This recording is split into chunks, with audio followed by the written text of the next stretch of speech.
Alongside Brent Hubbs, I'm Austin Price for the 2-minute drill. Tennessee falls to Ole Miss 31-26 in what was already the longest game known to man, with all the fake injuries, real injuries, reviews.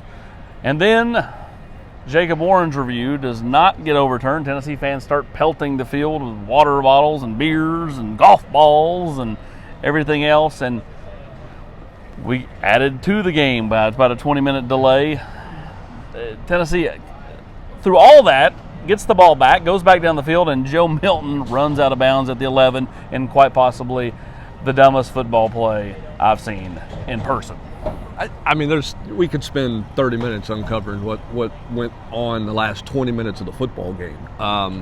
First of all, you can't throw stuff on the stands. I mean, the byproduct of that is I think Tennessee's going to be in the sunshine next year on the sideline, because I think the conference is going to go, you're not going to put the opposing team in front of the student section if there's no control over the student section. We'll see, but that's the easiest answer to fix that. I'm sure the conference will have a lot to say to Danny White about that.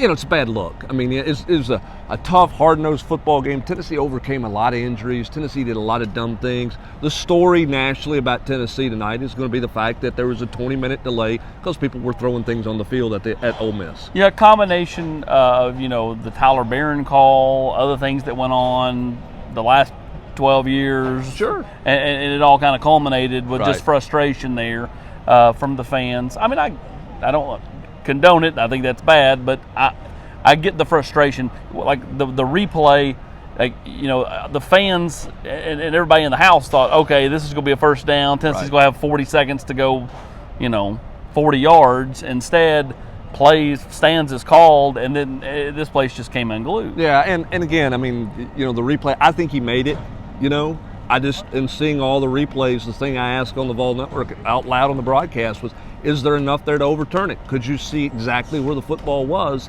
I don't think you could in the replay, and I think that's why the officials didn't overturn it. Now, should there be more camera angles? Should we be able to see the other side of the field? For the hundreds of $1 million. Again, we can talk about a lot of those things, and we will in the coming days. I think the bigger takeaway football-wise tonight, one, the health and the concern of Hendon Hooker moving forward is a major concern tonight. B, Tennessee's throwing in the end zone. They got 3 possessions in the second half to go take the lead, and they're playing with a hodgepodge of individuals because they're just beat all the crap on the offensive side of the ball. In Vol injury bingo, if you had a Marcus Pierce carry with Jackson Lampley, Ollie Lane, and Dane Davis on the field, man, you won lots of money. And who saw that coming? In the second half of a one-possession game against a ranked opponent. The biggest takeaway for me, I'm going to continue to beat that drum. Tim Banks is a damn good hire.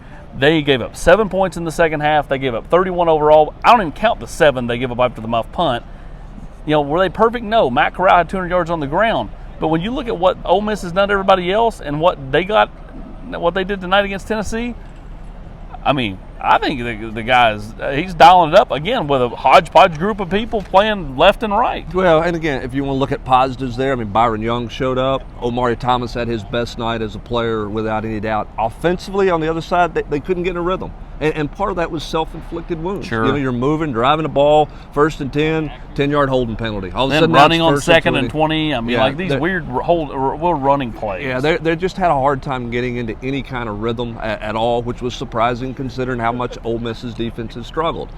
Again, it's 1 o'clock in the morning. There's a whole lot to dissect here. No Tennessee fan wants to hear anything about moral victory tonight. No. And I get it. Tennessee had the ball 3 times in the second half with a chance to take the lead. Crossed midfield twice with that and couldn't do anything with it. Couldn't finish a drive to take the lead to give them a chance to win the football game. And that's, coupled with all the other things, is why Tennessee fans are continuing along the lines of frustration. Nobody's disliking this coaching staff. Nobody's against them. It's just they're tired of, hey, you're getting closer. You know what I mean? The stage was set. The table was set to go get it done. Tennessee couldn't find a way to finish tonight. Yep, it was the Christmas turkey from Christmas Vacation. They cut into it and it went. Yeah, and again, moving forward, you got to get healthy. We'll see how healthy they can get. Really concerned about the depth and lack of and all the injuries. Lots of things that you can go back individually and look at as a positive. and then lots of disappointment as well. And that happens when you go through a game like you went through tonight. Normally we would call this the 2-minute drill, but we'll just call it the 20-minute delay. He's Brent Hubbs. I'm Austin Price.